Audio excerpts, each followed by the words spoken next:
okay? Is that That feels great, yeah. Okay, I'm going to give you a Hello, Joanne. right Can hand you control. hear me? Hi.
Streaming audience.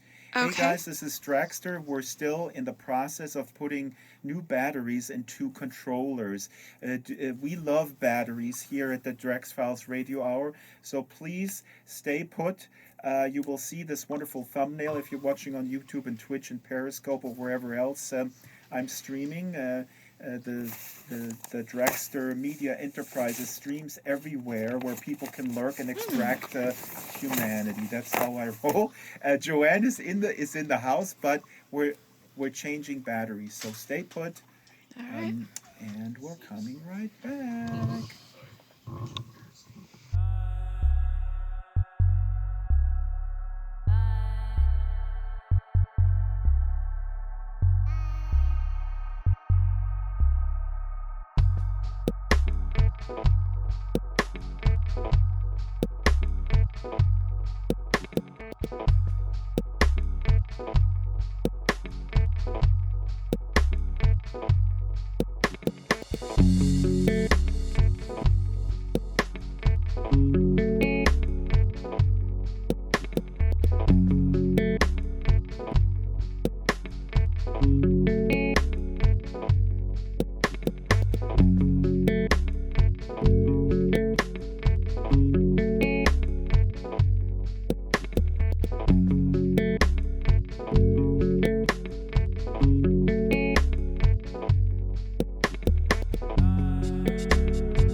there we are.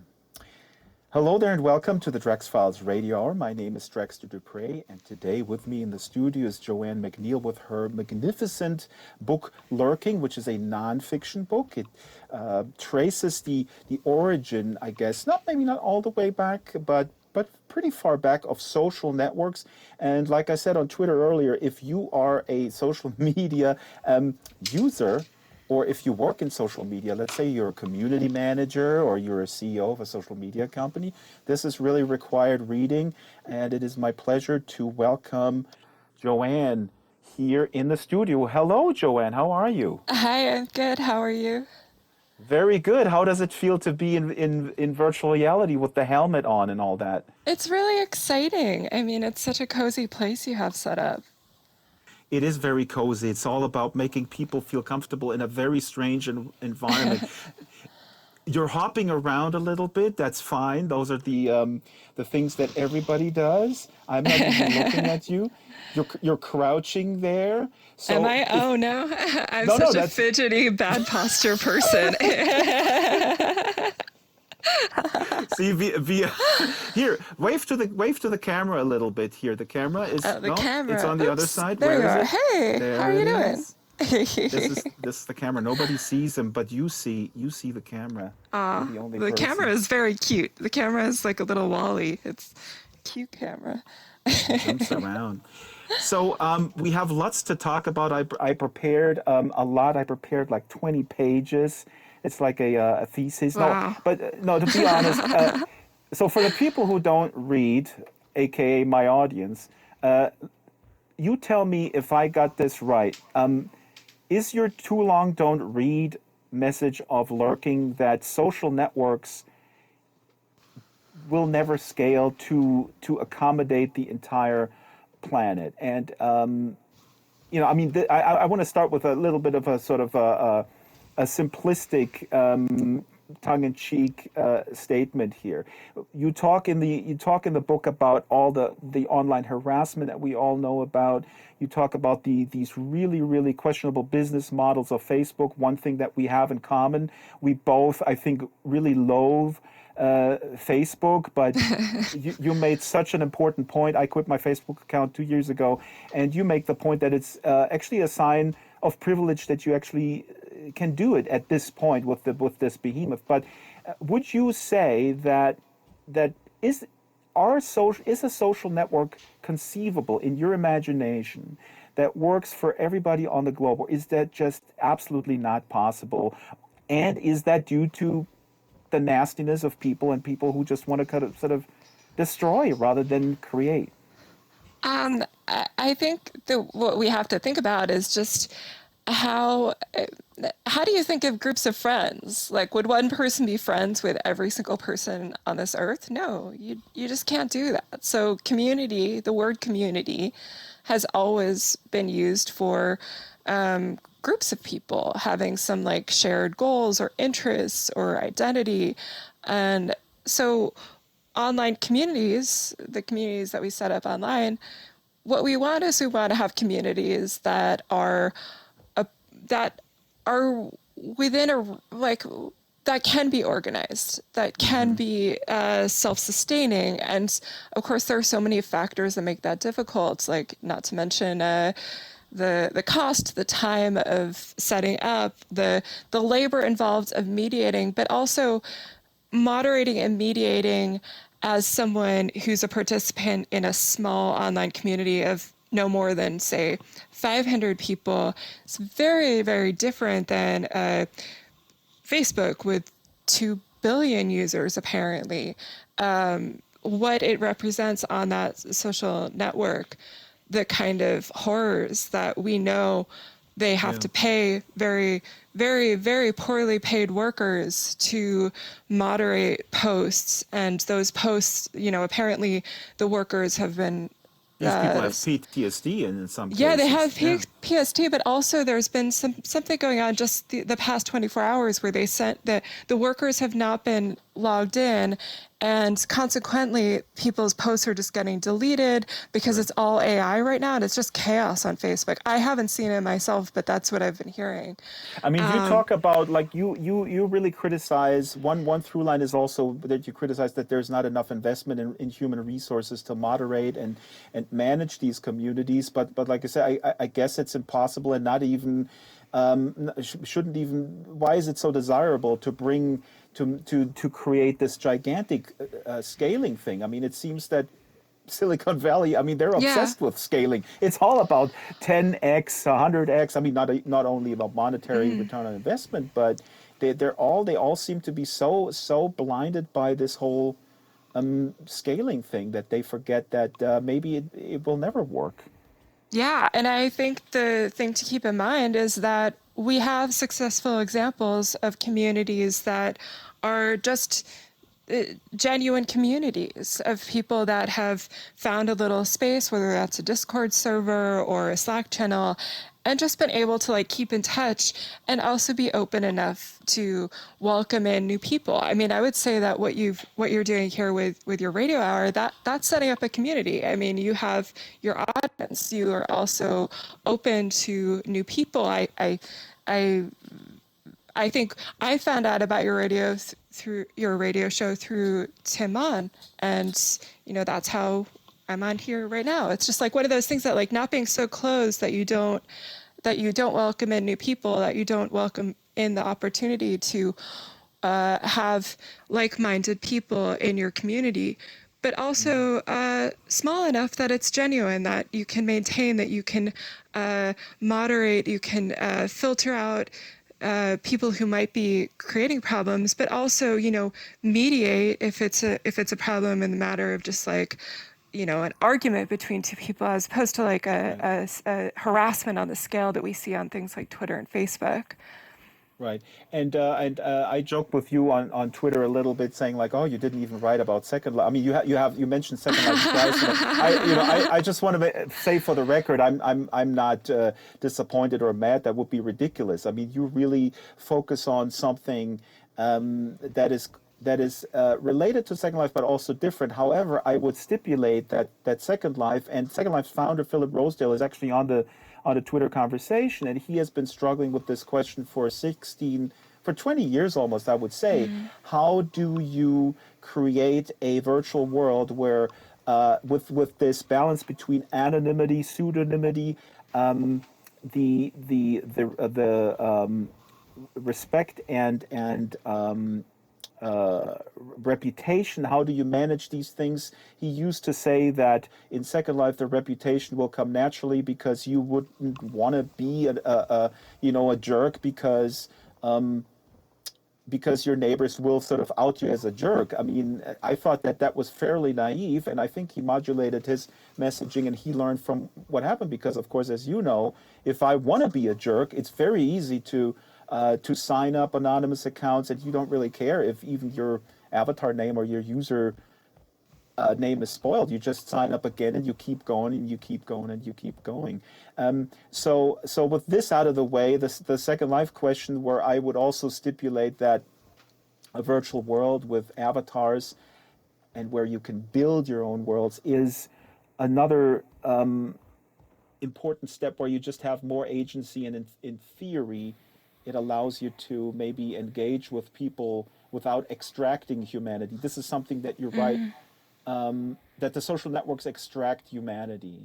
So that's a fairly negative conclusion, I guess. I mean, I agree with you. But what do you mean exactly by this extracting humanity and serving it up to others? Yeah, I mean, I have incredibly mixed feelings about my own use of platforms, knowing that I've had plenty of very beneficial and productive experiences through my use of the internet. But there's also that sense of frustration that comes with knowing that I have left traces of myself just by the nature of how this material is recorded or perhaps it's not archived, perhaps it's not stable, but there are traces of your identity that you leave on blogs, you leave on social networks that become this data that in some cases that data is for sale. In other cases, it's just that sense of knowing that it's out there, and it was, you know, you can only expect so much privacy from a certain community, even if it's something on Mastodon, even if it's something on a Discord server that you trust all of the users. There are situations in which material is leaked. There are situations in which people can hack into private spaces. I mean, all of these questions, the questions of how much privacy we can expect, how much anonymity or visibility we want, these are all on a spectrum. And it's also what made writing this book both very fun, but also very difficult, is that it's different for every single person. So part of the reason that I put in a lot of my own experience is that I wanted people to be able to see an individual who is grappling with how much she shares of herself and how much she keeps private as just like one stable example, like myself as the author of it.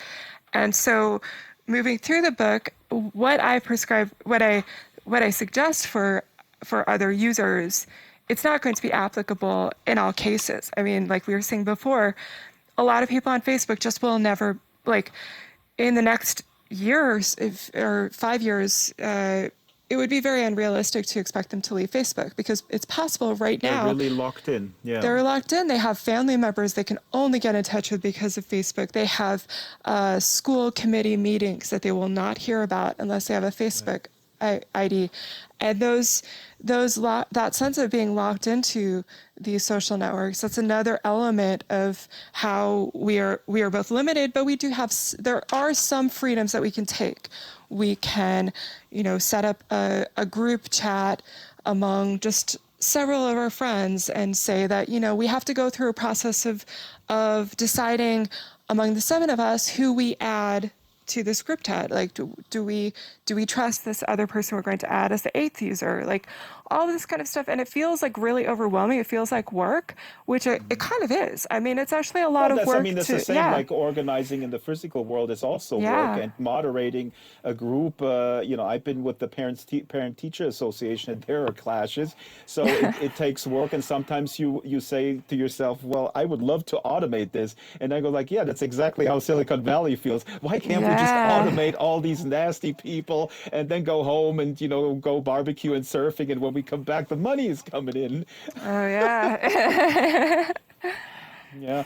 You talk about, before we spent the whole hour about bitching about Facebook, which I would love to do, the disdain, like I said, the through line, there is a certain disdain for Facebook, which I think is very warranted. I think we're past talking about that this is an issue to really grappling, to really understanding that this is quite dangerous. But one of the funny things that you write here, that Zuckerberg, I wasn't even aware that on his Facebook profile, he used to say, maybe he still does, under my favorite books, he actually says, I don't read. That's the saddest thing I didn't know that. I mean, this, if anything is a symbol for how decontextualized and ahistorical our society is driving itself into a ditch. I mean, that there's no better metaphor.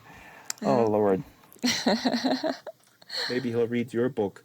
But I hope he reads my book. The book is like it reads a little bit like a great sort of drama, because there is birth of networks, there's the prime of networks, and there's the death of networks. So much stuff I didn't know. I mean, I should have been around, and I had an email early on, but I was also a touring musician, so I was just emailing and then doing music all day. You have the bulletin board system, Usenet, AOL. Tell me about Echo, because that is. Oops, I hear a bird in the back.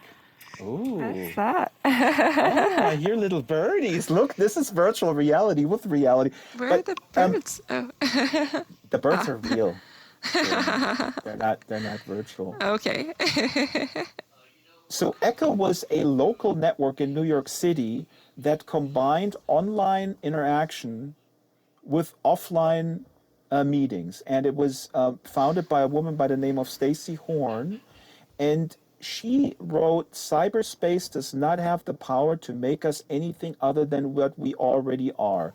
Now, this is something I have to. I'm depressed to admit that that's probably true, because I used to believe that especially virtual worlds can fundamentally change us in interacting with other people. But tell me about what was special about this Echo network. Why did this work? Was it the local component that people met up in the physical space, or what was special about it? You know, I wouldn't take away just three or four things that make it the only way a network like this could work, because there are a lot of things Oh, they that's could what have I done didn't say. differently. That's what the Oh, Zuckerberg yeah. said. I know it's just I one of need those things that bullet like points. I don't have time for context, Joanne. but it's one of those things that like here are just a few of the elements that I had in place that were very beneficial. And one of those elements I would say is certainly the period of time that it was set up, which was 1990, at a time when people had no preconceived notions of what the internet was. So you could just do a wild experimental project and create a business that's, very personal, and see it grow, and see it reach the right people. I think from my conversations with Stacey Horn, and from my readings about this social network, it seemed like they had a very they had a good time for it. They had a community that was made of people who were willing to be open to this experience. They weren't But they were actually, mostly in New York City, though, and yeah, but they were still anonymous. So this is fascinating to me. So it yeah, was voluntarily. You could be anonymous, but you could peel back the onion at your own pace, and then yeah. actually discover the locality of the people that you interacted with online. Yeah, they met in person once a week. But I think a really key part of it, I think, is just that like the user feeling a sense of belonging, because the founder of this community is part of the community herself. She's going to these meetups. She's a participant. She's not someone like Zuckerberg, who has not met even a fraction of the users of Facebook. He's not having conversations. He's not involved in Facebook as a user, really. And that sense of alienation, the sense of alienation that we see today, the founders of the platforms they've created, in addition to scale, but also something like Echo is ideal because you want community-run organizations to be communities. That means there are elements of hierarchy have to be much more sensible. It doesn't mean some billionaire founder. It means someone who is perhaps much more close to the ground and is accountable, as in, these are my friends and I have to do right by them. I That have to sense actually. of, yeah. I'm sorry, I didn't want to interrupt, but it just Oh, occurred sure. to me that I do want to give a shout out to the Sansar community manager, Galileo. I don't know if you're watching Galileo, but Galileo is really, I really believe that he's doing a pretty good job, and he's in World, he's in the Discord server, and there are many, many very strong personalities here in Sansar, because again, Sansar has the monetization aspect. So there are people who are building businesses here, and there are people who are very strong-willed, creative types. And Galileo is in there every day trying to put out all sorts of fires. And he's on the ground. And I talked to him. I met him in the physical world, and I said to him, Galileo, I don't know if I could do your job, for like just half a day. I would just go nuts. Yeah. So sorry to interrupt, Joanne. Echo also was documenting 9/11. Actually, because they were in New York City and they were on the network, and so that's also one of the examples of something that was sort of documented in real time, almost sort of foreshadowing social media, I guess, as a valuable news source or sort of eyewitness source. Yeah, definitely. The eyewitness accounts that we're seeing just this week with coronavirus news, pretty relevant. But I have noticed very similar to what we're talking about with Echo.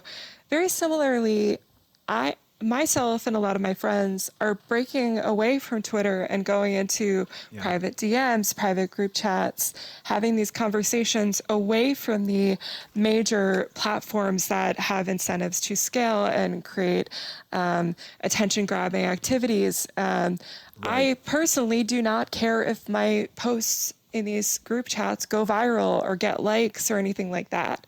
So it's very nice to have these little escape hatches and these spaces that are not 100% private. It's very possible that, someone might just like share this with someone who isn't in the group chat, but like I have some distance from the sense of needing to perform on these bigger platforms like Twitter.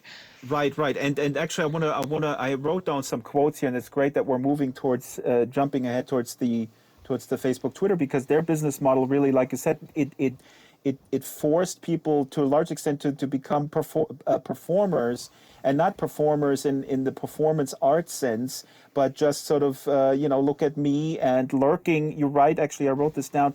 Lurkers were not a possibility anymore. They were an expectation. That's number one. But the more relevant quote here, more often than not, Twitter now feels like endless punditry for low information voters. So because everybody is sort of so in hunting for likes and retweets, that everybody is just pushing out short takes, quick takes, and it becomes useless. And of course, the danger here is that legacy media loves to also pick that stuff up and then broadcast Yeah. that out and put that into their echo chamber. So it's not only just sort of a circle jerk of narcissists.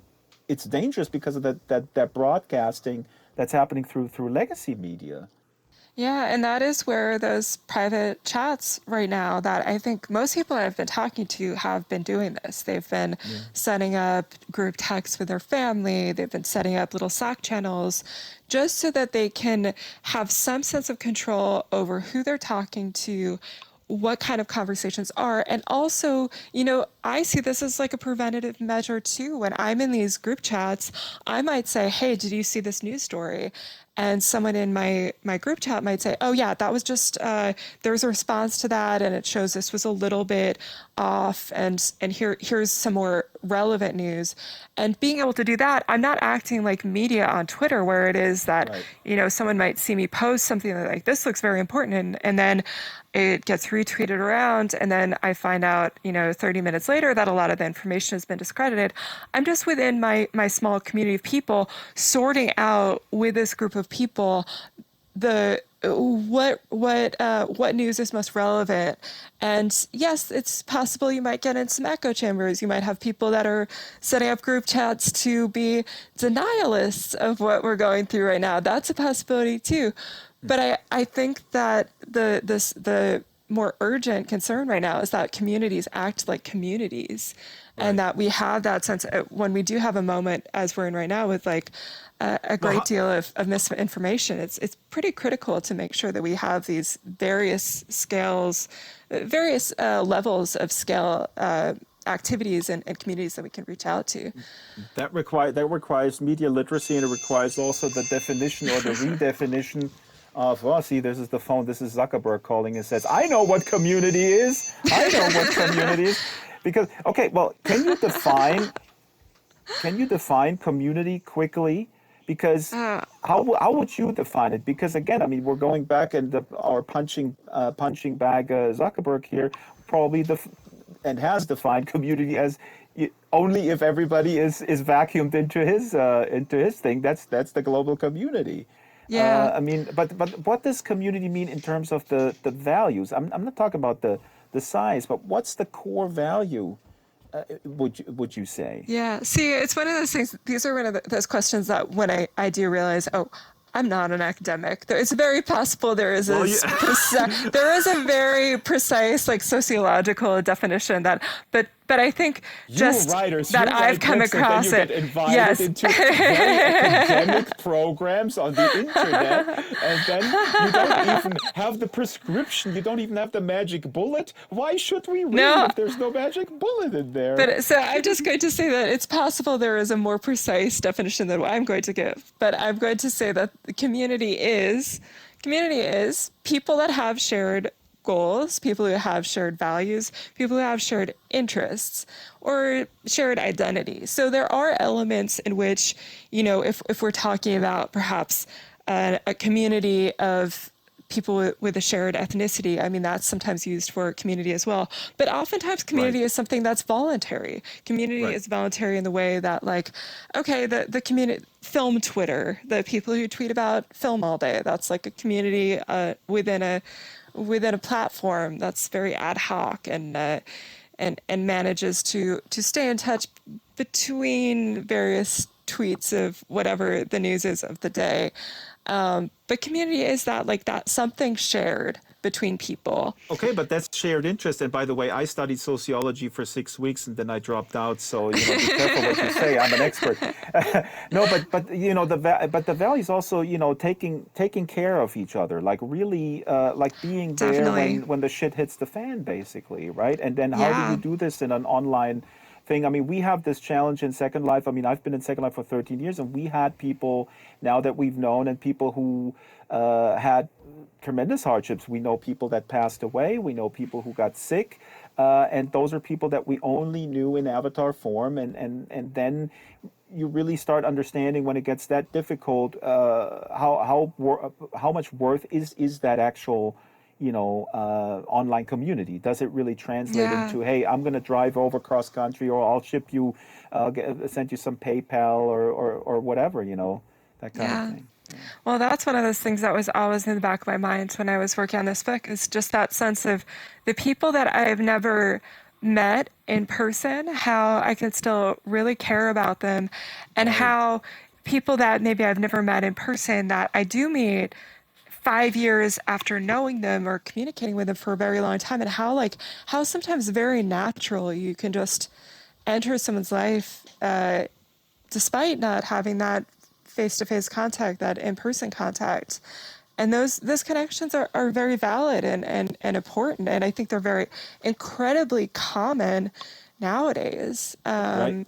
And the so And with all the, yeah. I feel, by the way, I know you. You're a very fidgety person. And what's funny, I don't have a problem with that. I just want to say for the YouTube audience, the avatar is fidgeting around. I think that's Joanne. So Joanne is signaling with her avatar embodiment, I think, certain character traits. And there you go. And the funny thing is, behind you, if you turn around, there is a real life, I put in there like a Oh, that's YouTube great. video of a presentation of you. I So know, people but have I'm see you so side by embarrassed side. because that was one of the worst presentations I've ever given. So I'm just I'm Oh, really we don't embarrassed. hear anything. We don't hear anything. We just see you there as a.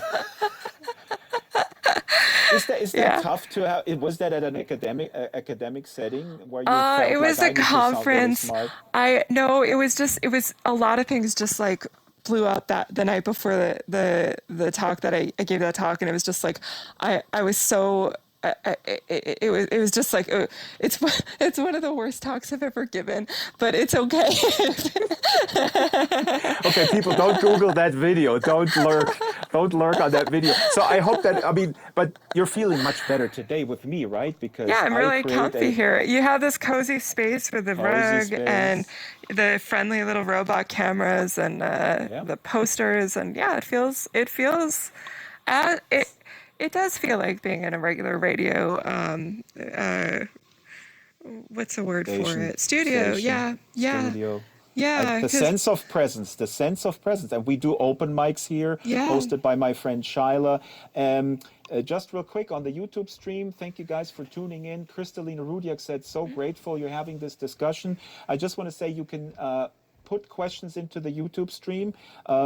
Rag will relate them to me, and also I will glance over there. And big shout out to Rag, who is a very well known Second Life and Sansar content creator, wonderful artist. He's hosting you today. He sanitized the headset. He's in a hazmat suit right now, and staying away from you. So despite the virus, we're doing this thing. Yeah. And I'm so glad this could come together. Yeah, and maybe later we'll I'll keep it tight to the allotted time, but we'll see. We can go to the public area if you want, and we'll see. Talk to the people there who may not know what's going on, but that will be fun. We can teleport in 15 minutes. We'll teleport to the public place. Oh yeah, I wanted to ask, because to you, user and lurking or lurker is not necessarily negative. So that is really great how you put that in the book, because to me as a Second Lifer, I always thought that user, I don't like user, because user is a certain I always felt it's derogatory. It's like diminishing. It's like, we're sort of, the user is consumer, and we in Second Life call ourselves residents because we have agency over the 3D space. I mean, of course, we're not naive. London Lab is a private company. We're renting the server. We're not owning it, but for the purpose of building on it, we have a different relationship to the content, if you will, in a virtual world. So why is user? How would you why is user not a negative term for you? Well, I mean, who is using user as a negative term? Would it be? And by the way, I'm framing this in a very like, binary corporate media type way. I learned a lot from watching MSNBC all day. I love to ask really simplistic binary questions. Why is it bad, Joanne? Why is it bad? Why is it good? Well, I would say it's not just good. It's great to use the word user. It is great. It's wonderful, because the word user differentiates what kind of role you have on the internet. And from one of the first pages of the book, I quote the artist Olia Leolina. I'm not sure if you know her work. I think you'd really like it. No, please describe it. Yes, she does a lot of work with like what is it? She calls it the vernacular web, and she has a project where she archives GeoCities, but she's just done a lot with like animated GIFs. I think you'd really, really like her work. Oh, but she has put it on the blog. Yeah. You've got to look it up. So she has a quote where she talks about why saying the word people is not a better term for users than users. And the difference is that because it obscures the difference between users and developers, or for that matter, users and founders, or users and corporations, users and gigantic platforms. Like all of these elements, the user is a participant, but does not necessarily have the power that the founders, the developers, the people working inside the companies, as opposed to the people using the services. Sorry, ma'am. I gotta jump in here because everything here is user created. Sansar and Linden Lab just gave me a blank 3D space. All this stuff here is the stuff that was created by others, and I can sell it on the marketplace. It's like a digital Etsy, if you will. So in that sense, I mean, they can shut off the lights at any time, but I would argue I have more agency over my actual 3D surroundings than I have anywhere else. I mean, I don't have this in World of Warcraft. Yeah, I can pick up whatever, an orc or whatever. I'm not too familiar with World of Warcraft, doesn't matter. But here, I can create my avatar from scratch. I can create all these different things from scratch. I model them in 3D. I put them in here, and then I sell them. So again, I mean, I don't want to harp too much on the. Sure. There's a huge difference between a virtual world and a social network, but there's also this overlap. So I would say, if you have the agency and retain the right to monetize your creation, then you're more than a user. No, then you're almost like a merchant. Wouldn't it be that you have an ideal user experience? Is it possible that's the case? Wouldn't it be ideal if there were more power to the users, Facebook or Twitter, if we had to have Facebook or Twitter, which I don't necessarily think we do. No, I I think, agree, but yeah, the I difference think, between user yeah, and developer is I have an issue with the difference between user and developer definitely. I agree because with you there.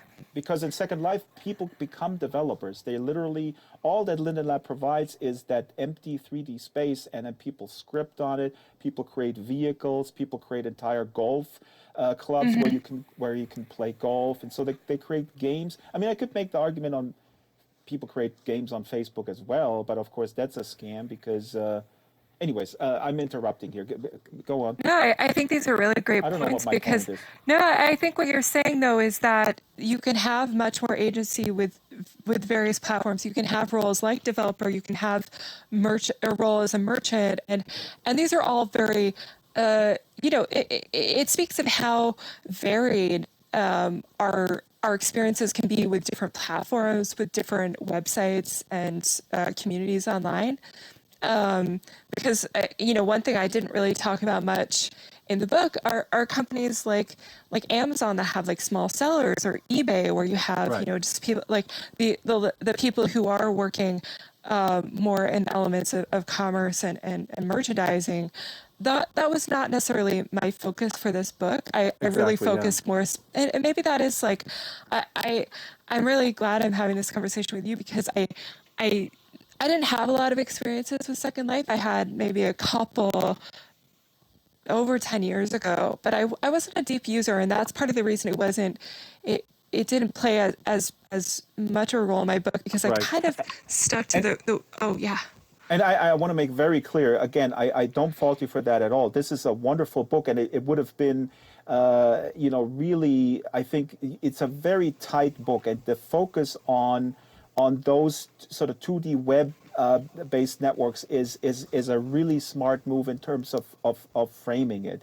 So I just want to make very clear the people who watch this and go like, oh, Draxtor's so with his virtual world. This is a completely there's an overlap, but it's also a very different focus, and it demands possibly another book. And many books have been written by Tom Bölsdorf, Coming of Age in Second Life, which is an important book by Professor Bölsdorf. Yeah, so here I am interrupting you again, of I course. know this is great because this is really helpful for Almost me. like a 'cause troll. I'm almost like a troll here in real.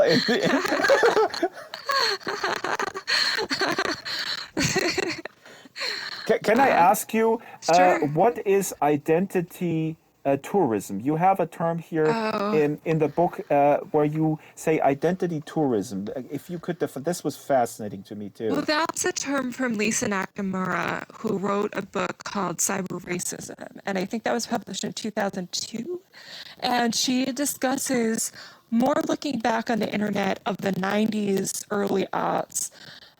She discusses users that would create identities very different from themselves, including race or gender. Now, in certain aspects, it's fine. I mean, people just want to play and perform. But then there are elements of, imagine this white guy who has created an avatar that's an Asian woman, and he's not doing this to be respectful to Asian women. He's doing this to exaggerate stereotypes of Right. Asian women. And, maybe another dude meets this man using this identity avatar.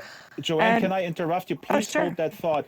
We have to go through the magic box of VHS tapes Yes. because our audio is breaking up, and here's a magic box of VHS tapes which will teleport us magically to a new place, and it Oh, I'm will look excited. exactly the same. It's very exciting. And then we will, please hold that thought because this is so important, and we'll continue right there, folks. Okay. YouTube folks will be back in about 2 minutes. I'm going to throw to commercial right now.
And we are back, and our audio should be better. And we just talked about identity tourism, and Joanne was just talking about how it can be harmless if somebody, let's say, is a white middle-aged guy but has dreadlocks in virtual reality to pay homage to his father-in-law, who is Hawaiian, Chinese, and Samoan, big mixture, and somebody who runs around pretending he is a different gender, different race, and basically perpetuating stereotypes in order to ridicule that particular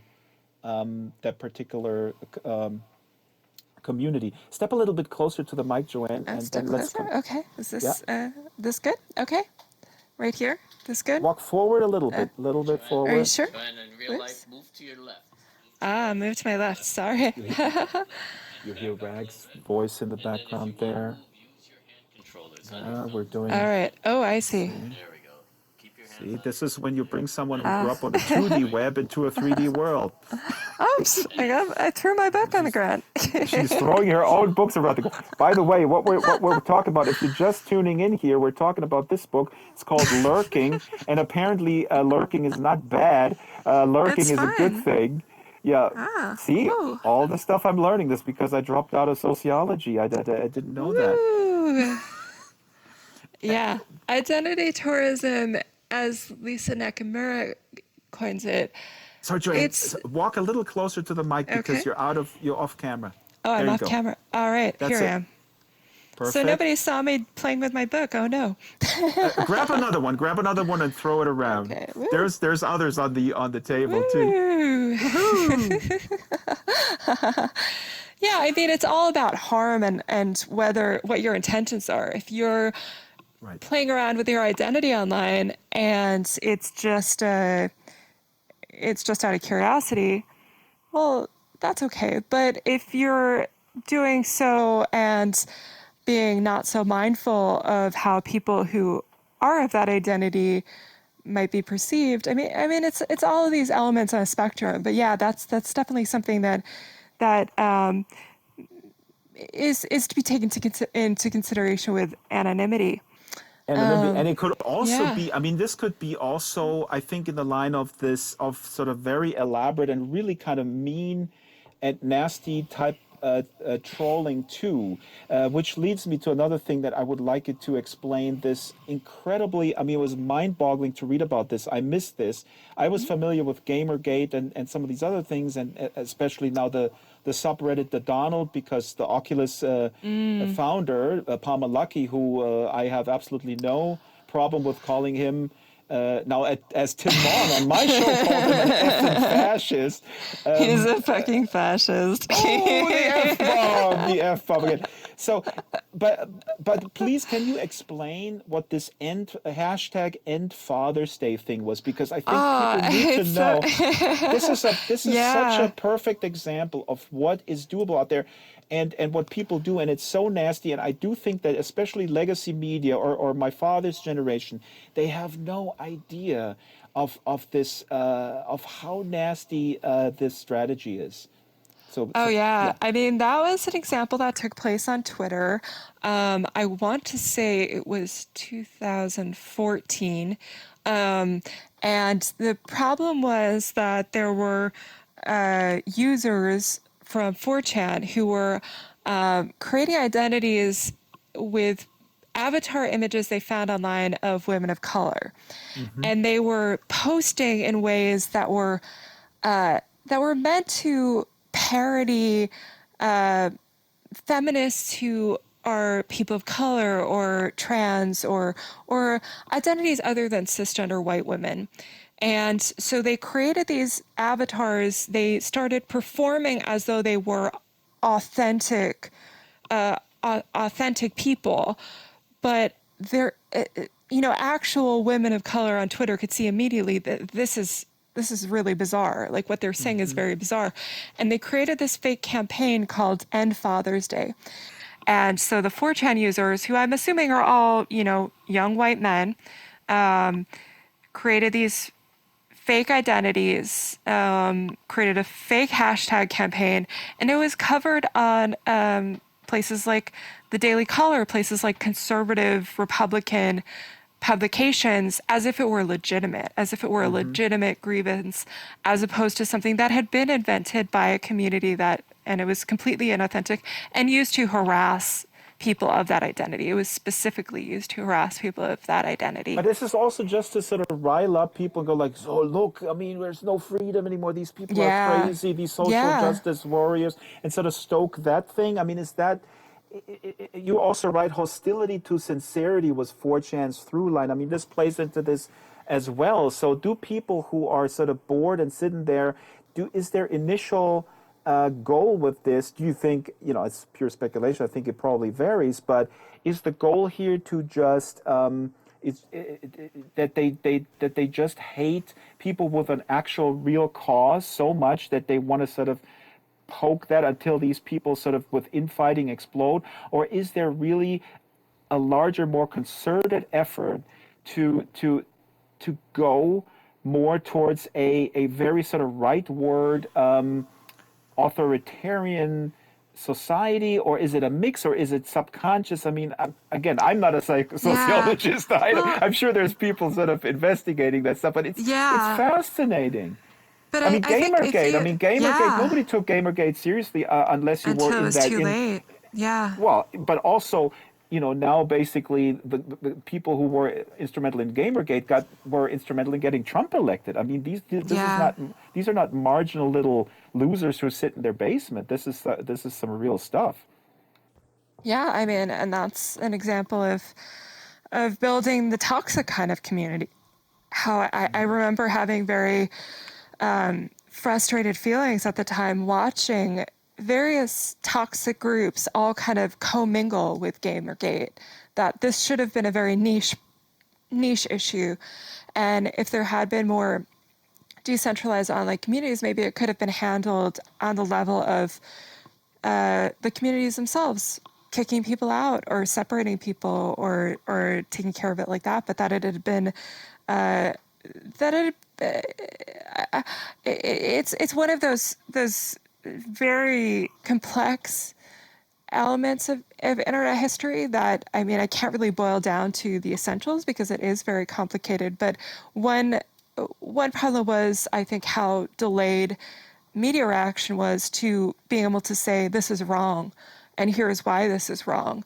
And I do wonder sometimes if you mean like responsible media or investigative journalists and legacy media and that kind of thing. Yeah. I think there should have been a much stronger reaction of, oh, well, this obviously is a disaster. And I do think that if we look back to, say, 2014, 2015, there was not nearly the conversation of inclusion and creating space for people outside of more privileged individuals that there is today. I think that the legacy media, publishing, all of these outlets, they have done some work to be more diverse, not a lot of work, not super great at it, but they're aware of it. And this conversation was much harder to have back in 2014, much, much harder if you were, say, a trans person, a person of color who felt a lot of, felt marginalized within certain aspects of society, certain aspects of the media, broadcast media, you might have had to take to platforms like Twitter in order to find a voice, because you wouldn't necessarily get hired at these places to see your point of view represented. And so there has been some changes, some beneficial changes, not nearly enough, but it is very important to consider that very recent history in light of how difficult that period was for a lot of people who deserve to be heard. We should probably summarize real quick, because when we're talking about the period in time, you're talking about 2014, when around the time Gamergate. So if people don't Yeah. remember what it is, do you want to summarize it real quick? How it started was basically, I guess, a relationship gone sour, and somebody then started accusing his ex-girlfriend to sleep around with gamer journalists in order to get favorable coverage of her games, and then it went crazy from there. Yeah, it was just the nature of it was this like this the attack was kind of like coordinated. It was coordinated through a lot of people. It put people up on negative pedestals. So all of a sudden, individuals in Attacking gaming. Zoe Quinn, the Yeah. game developer, but how coordinated? I mean, did her ex-boyfriend like really tell was it like bullying in high school? Say to his 10 friends, you know what, attack her, drive her Well, nuts. I think the elements to really focus on is that it created targets. It created people who might have been, you know, public figures in certain communities, such as gaming. It made them public figures in a much, much wider context, as in like Zoe Quinn became overnight someone that is just recognizable by a significant percentage of people in the country, as opposed to just like people in gaming. And it created these targets. And that element, in the book, I do talk about some of the fallout, some of the attempts at creating spaces that won't be hostile in that way. But it certainly is. It certainly was a frustrating time, and one benefit would have been to have more of a voice in media for people who feel marginalized in all sorts of contexts, not just gaming. But how is it possible that a cyber mob, I'm going to use this term that probably the legacy media loves to use, the cyber mob, how is it possible that it really explodes that much? And then how does Gamergate go to, how do they find other targets? I mean, how was it able to scale? Well, these are definitely complicated questions that I do try to put in the context of the book. How any kind of material goes viral. I mean, it's just you have someone who is the potential is a user. There for Yes, virality is always there. it's always there, and it's there for it's there to spread information that is useful. It's there to spread information that's harmful, and some of these incentives that the platforms have created to drive up engagement, get those likes, retweets, build up followers, build up hundreds of thousands of followers. But that's what we got. Exactly. But that's what we go. So it really is. If the incentive structure wouldn't be there, the business model of these companies, where outrage and clicks is all that matters, no matter if it's questionable, bad, harassing, or kind and good, that's really the issue here. Yeah, it absolutely is. It's this matter of just do we need people to go viral like that? Like, what information is so urgent and relevant that everyone needs to see it? And it's This just is where I usually say neoliberalism is at the fault, because if you're sitting at home and you have shitty jobs and you're alienated from your community and through your work, and you're a wage slave, and I have a lot of empathy and sympathy even for younger folks who then use the available energy that they still have left after that bullshit job, to use it maybe not for making things but wanting to destroy things. I mean, I don't want to with kitchen sink psychology here say the nihilism at the core of these endeavors is sort of these circumstances that capitalism created. But then again, yes, I do want to actually say that. Well, I think don't it's know. worth saying that we have a situation right now that, we have an internet that is, a lot. You'll see people say, "Oh, the internet is real life. It is real life. Twitter is real," and there is Right. a lot of legitimacy to the idea that people are expressing their own reality, participating in reality through these platforms, and they're as real as real life. But I also always want to caution people to think about who is the loudest on Twitter. How many times have you seen people complain about being in airports and like not being properly served by American Airlines or Delta Airlines? How many people tweet about that all day long? How often do you see workers at Delta Airlines, the front desk clerks, complain about customers? Very, very rarely, because they'll lose their jobs. One thing that I found really intriguing about this past week on Twitter is seeing a lot of grocery store workers, Lyft drivers, people with incredibly shitty jobs speaking up on Twitter where normally they are not heard. Normally their concerns are not visible. But all of a sudden, because they are the ones who are participating in the world and at great risk, great harm to themselves, we urgently need to hear from them. I wonder where they've been all this time. Has it been that the stigma of speaking up as a Lyft driver, has that been so great that people do not speak about their experiences as Lyft drivers on a platform like Twitter? Is it possible that I would think the backlash and losing your job. I think that drives backlash everything. and leaving your job, and also just thinking about like the elements that we have to perform this prestigious identity. I'm a writer, Right. so I have my agenda is also getting my book out there, making sure people know about my work. But there is also a sense of having to perform an identity of this very successful person so that people take me seriously enough to read my work. But I know a lot. It frustrates me a great deal that the workers, the poor, the working class, are not very represented on social networks like Twitter as we urgently need them to be, and that's one of the many negative problems, the many problems of Twitter. Right. Joanne, we're at the top of the hour. This is marvelous. The book is called Lurking. I'm going to hold it up again into the. Oops. No, this is the wrong book. This is The Paper Menagerie by Ken Liu. Out the I window. can't wait to read that one. No. Ken Liu is canceled. Have you not heard what he said on my show? Oh no, I gotta watch it. He's canceled now? Cancel culture is one of these other things. Cancel culture is another facet. You should write a book. I think there are several actually books, and there's a great YouTube channel, Peter Coffin, who is doing these very elaborate YouTube essays. We didn't even talk about YouTube. There's Promise and Peril on YouTube as well, but we see tremendously great stuff, deep stuff on YouTube, and tremendously bad stuff. Lurking is the book, Joanne McNeil.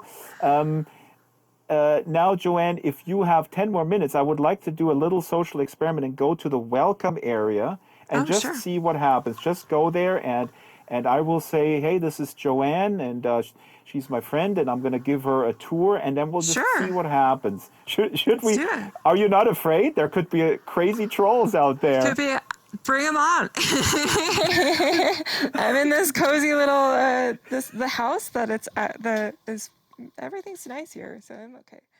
See, but that's interesting what you just said. This is very interesting. So you are you're referring to the physical world, and so you are in the physical I'm in world. a very safe little physical world.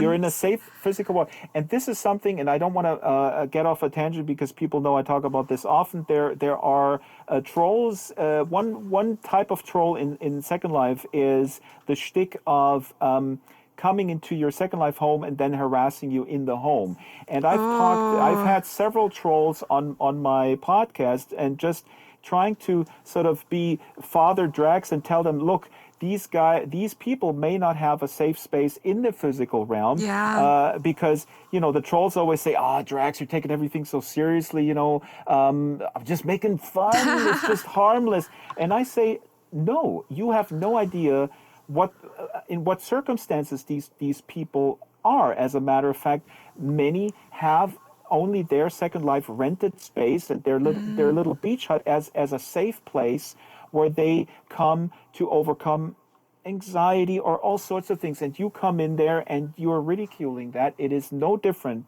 to me than knocking at someone's physical door and harassing them. Yeah, that's a really great point. I mean, yeah. That's why I studied sociology. Okay, I'm going to run for 6 weeks so that I know everything. I can drop out. I'm going to throw to interstitial, and we have a couple questions coming too on the thing. Great. And Rag, who is your handler in real life, will show you how to teleport to the Nexus. Please tell him to teleport to the Nexus, and I will be there in 2 minutes. Okay, teleport to the Nexus. 2 minutes. I'm not sure where Rag is. I'm right here. Oh, you're right here. Great. Oh boy.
Drax. Hello. Let me just get you. Hey, I see you. Yeah. Hey. Oh, cool. Hey, everybody. Hi. Hello. Nice to meet you. Hey. They're Is it all right? really Yes. happy. How are you doing, everybody? Hey. Good, thank you. Hey. Hello. Nice to meet Welcome you. to Sansa.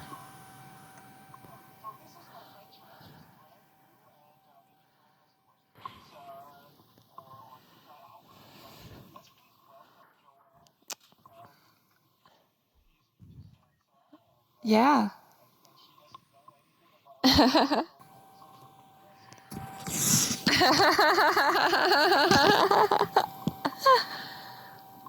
Well, this seems like a fun place to hang out. Yeah, it's cool.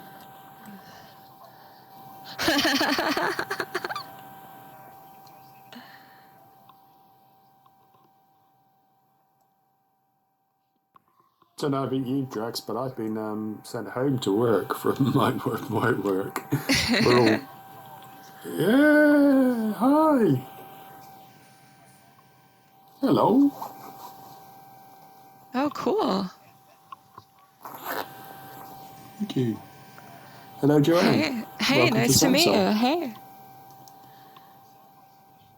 Well, I'm not in self-isolation, but our company has taken government council and shut down the office and sent us all to remotely work from home, basically. So we're not all in the same room and spreading germs and things like that. That's the reason. So we're in a sort of lockdown. I imagine the country soon is actually going to go into full lockdown. I think it's only a matter of time. Yeah. Oh, I was just told by the YouTube folks they didn't hear my voice, so that's good. That's good for once. I just want to say we're here on Nexus on the welcome area with Joanne. This is Yeah. Luvo. Luvo is a friend of ours from the 114 Harvest community. Joanne, can you ask Rag to recalibrate you? You have some a little bit. These issues are common. Do I have? Oh. Yeah. Do I have a rag? Oh, it sounds like. I think I need to point out that if anybody's listening, that this place is really the place to come and be sociable in this time of like isolation. Right, exactly. If you can get online here in VR or whatever, it really does feel like a community. And you have a sense of presence here, Luvo, right? I mean, I'm not in VR right now, but when I'm in VR, I really do, yeah. Luvo, okay, here we go. Okay. Yeah, I was just, it's, Yes. But what's the difference here? I'll ask you the question that is so obvious to us, Luvo. Why is a virtual world more powerful than hanging out on a web-based, whatever it is, Facebook, Twitter, because you're actually there. Because whatever environment you're in the same place as everybody else. Right. So it's as if you're at home, but you'd be on the other side of the world or whatever, but you'll be in the same room. But Luvo, look, Luvo, you're my good friend, but you were not at the viewing party, and I had Joanne. Joanne drove her all across the country, and she's now with Rag in the physical world, and I brought her viewing here. Party? What viewing party was that? I missed that. Well, it's in the events listing. So this is actually fascinating because we have these event listings, and I think sometimes new people don't see those event listings. So this is another interesting thing about community. There's people who create community with events, and people don't seem to take advantage of that sometimes. So. I think. Joanne, could you recalibrate yourself real quick? I think Joanne needs to recalibrate herself. Yeah. Is it? I'm not sure what does that mean? You're not standing upright. I'm not standing upright. Oh, interesting. Now you are. Okay, let's see if this. Let's see if this works. Were you this sitting works? down? No, I was standing up. It might be that I just keep my head up or something. I don't know. Are you sitting or standing right now? You're switching between sitting and standing. Oh, I'm standing, so something is funny. You need to recalibrate your height, you need to I think, recalibrate. is the problem. Let me check. Okay. Oh, now it's okay. Hey, Rag? So, let's walk over here real quick because we're wrapping up the show, and here's Mayeki, and we talked about community. You know, Joanne wrote a really, really important book about social media, so this was a great conversation.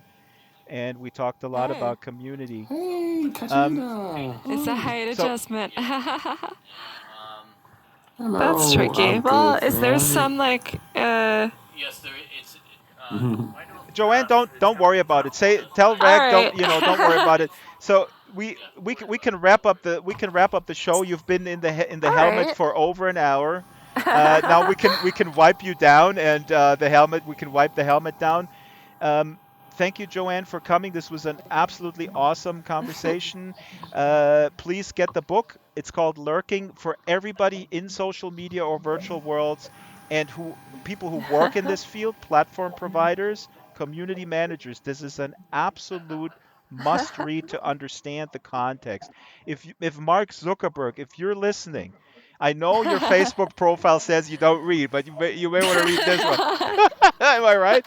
Um, so the next Come guest, back to Sansa. the next guest is coming on the 26th. Just one quick shout out, Simon Sellers with an incredible book called Ah, Applied big Polarianism. fan. Yep. I'm gonna be watching. I'm rereading it because I mean this is for our times. Another book that is like Oh yeah. he's been tweeting. Did you see what he tweeted about Jared Leto, the actor? So That was amazing. Jared Leto tweeted, in case you didn't see it, he said, "Oh, I was just on a 13-day meditation retreat, and we're coming home. What's happening?" I mean, it was. I don't know if he. Do you really? I mean, is this sort of self-owning? Do you think that was staged somehow, or is the lack of self-awareness really that deep with some of these I think celebrities? who knows? But I have to say, We will if never know. anyone I would believe, it's Jared Leto would be that disconnected from reality. It just seems like the perfect person to not know what's going on. But these are definitely Ballardian times. Oh, actually, I have one. Oh, Kristalina Rudiak on the stream is asking about more people in virtual worlds. You know, guys, we have uh, hundreds and thousands of people in Second Life, and in Sansar it's not that many, but it's growing slowly, and this is a matter of access, which we didn't talk about, which is not really subject of your book, but the matter of access and inclusion Yeah. is a huge one because there's a cost related to it, and people, Yeah. here we are privileged people. We can afford a machine, we can afford broadband, we can afford maybe a headset or something, and there are people who cannot afford freaking food, okay? So Yeah. this is really the big issue that we need to resolve, and there needs to be free, publicly available internet. Matter of fact, I didn't even mention this, Joanne. You end this book in a Hmm. such hopeful note because you and I want to. I'll give away the ending. I mean, this is not a novel, so I'm not It's the not a novel. your prescription is really great because you basically say that the best social network that works for all should really model itself after the library concept. The concept of a Yeah. library which is publicly accessible, that not only lends books, but also, in many cases, a fresh clothing for folks to go to, maybe homeless people to Hmm. go to a job interview, and provides all this type of stuff. So that I love that, Joy. It's really brilliant. So anyways, this is just from the YouTube stream, the question about how do we bring more people into virtual worlds.